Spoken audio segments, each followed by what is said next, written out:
The next issue I'd like to ask you about, Dr. Zakir, is concerning alcohol. What does Islam say about alcohol? Does it prohibit it entirely? Allah says in the Quran, in Surah Maida, chapter number 5, verse number 90, Ya ayyuhallazina amanu, O you believe, innamal khamru wal maisuru, most certainly intoxicants and gambling, wal ansabu wal azlamu, dedication of stones, divination of arrows, rishthum min amali shaitan, these are Satan's handiwork. Fashtanibu lalakum tuflihun. Abstain from this handiwork that you may prosper. So Allah says, this is rishthum min amali shaitan. It's a Satan handiwork. Abstain from it that you may prosper. And Imam Adhabi, in his list of Al-Qabair, the 70 major sins, he puts having alcohol, intoxicants, khamar, having wine, number 19 in the list. And having intoxicants is even prohibited in Christianity. If you read the Bible, it's mentioned in the book of Proverbs, chapter number 20, verse number 1. It says that wine is a mocker. It is strong raging drink. And anyone who is deceived, he is not wise. It's mentioned in the book of Ephesians, chapter number 5, verse number 18. Be not drunk with wine. But unfortunately, we find that none of the Christians and the Jews, they follow the advice given in the Bible, unfortunately. And what is the logic, the reason that Islam has prohibited alcohol? Normally in a human being, there is an inhibitory center. This inhibitory center, it prevents a human being from doing things which are illogical and not correct. For example, if a person wants to go to the call of nature, the inhibitory center will say that don't do it in a public place, go to the toilet. Inhibitory center is working. An inhibitory center, when a person speaks to the parents, tells that don't be disrespectful to parents, don't use foul language. So this is the work of an inhibitory center. When a person is intoxicated, when a person has intoxication, has wine, has alcohol, the inhibitory center is inhibited. And he doesn't know what he's speaking, therefore you find many of them, they start cursing, they start doing verbal abuse, you find them saying obscene things, you may find them that they urinate in their own clothes. So this is because the inhibitory center is inhibited. And if we analyze that alcohol is responsible for many crimes that take place. According to the US Department of Justice, 1996, every day in the year 1996, 2,713 cases of rape took place. That means every 32 seconds, one rape is taking place in America in 1996. And the report says that majority of the people who committed rape, they were intoxicated. Furthermore, according to American statistics, it says that 8% of the Americans, they indulge in incest, having intercourse with the close relative. And it says that every 12th person you come across in America, they're doing incest. And majority of them, they're in a state of intoxication when they do incest. So we realize that alcoholism, besides being bad for the health, it's a cause for many diseases and health-wise, and even it's a cause for AIDS, which has recently cropped up. And there are many people who say that I am a social drinker and I have only one peg, I don't get intoxicated. When you interview the alcoholics, all of them, when we ask them, they will say that initially they were social drinkers. No alcoholic starts to drink because he wants to become alcoholic. All of them are social drinkers, and later on they become alcoholics. And if you meet any social drinker who has been drinking for a couple of years, you ask him that how many times he's been intoxicated. And there will be several times that he's been intoxicated with all the power that he has. And once the person is intoxicated, and if he commits a sin like rape, like incest, it's an unforgivable sin and irreversible damage done. And we realize that that's the reason our beloved Prophet Muhammad mentioned in Ibn Majah, volume number 3, Book of Intoxicants, chapter number 30, Hadith number 3371.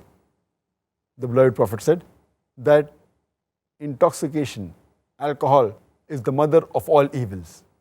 Alcohol is the mother of all evils.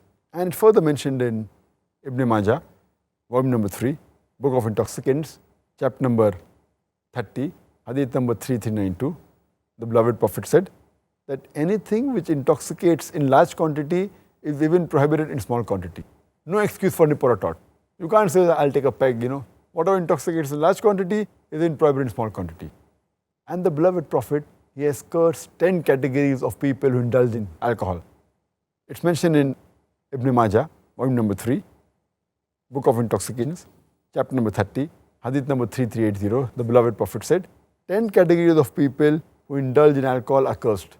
The one who distills it, the one for whom it is distilled, the one who drinks it, the one who transports it, the one for whom it is bought, the one who sells it, the one who serves it, the one who utilizes the earnings from the sale of alcohol, the one who buys it, the one who buys it for somebody else.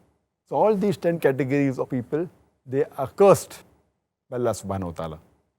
And there are various different diseases that a person can acquire when he has alcohol. And today, alcohol is one of the major causes for the maximum number of deaths in the world. And today science tells us, and many people are aware of it, that the various diseases a person can have. The most common is cirrhosis of liver. If a person is alcoholic, he has high chances of having cirrhosis of liver. He can have cancer of the esophagus, cancer of the head and neck, cancer of the bowel, cancer of the liver. He can have gastritis, he can have esophagitis, pancreatitis, hepatitis. A person who has alcohol, there are chances that he will have cardiomyopathy, he will have angina, heart attack, atherosclerosis. He can have strokes, apoplexy, fits.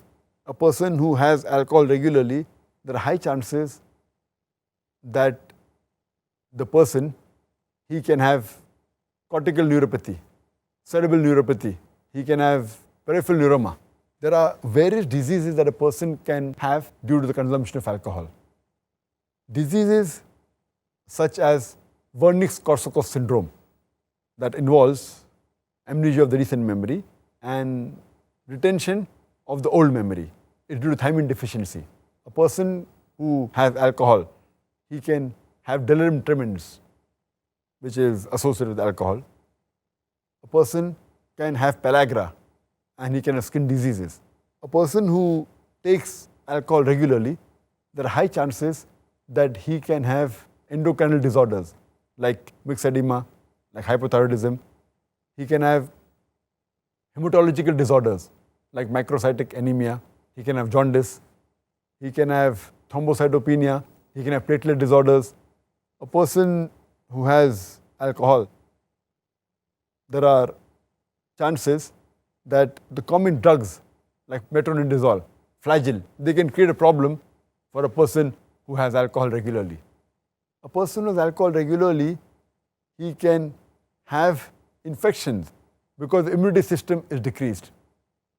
There are high chances that he can have chest infections like lung abscess, emphysema, pulmonary tuberculosis. A person who's a woman, she can get affected more by alcohol, and the cirrhosis of liver is much dangerous in the woman.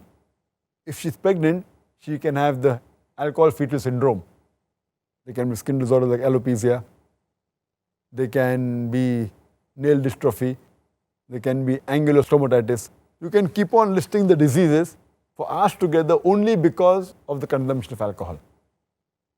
But nowadays my colleagues, the medical doctors, they say that alcoholism is a disease. They try to pacify that don't be rude to the alcoholic, no, don't blame him. Alcoholism is a disease. If alcoholism is a disease, it is the only disease that is sold in bottles. It is the only disease that is advertised in the newspapers, in the magazines, on the radio broadcast stations. It's advertised in the satellite channels, in the television. It is the only disease that has licensed outlets for its sale. It is the only disease that brings a revenue to the government. It is the only disease that causes violent deaths on the highways. It is the only disease that ruins family. It is the only disease that has got no viral or germ cause. It's not a disease. As Allah says in Surah Ma'idah, chapter 5, verse number 90, Rishthum min amali shaitan. It is a Satan's handiwork. Fashtanibu lakum tuflihun. Abstain from this handiwork that you may prosper.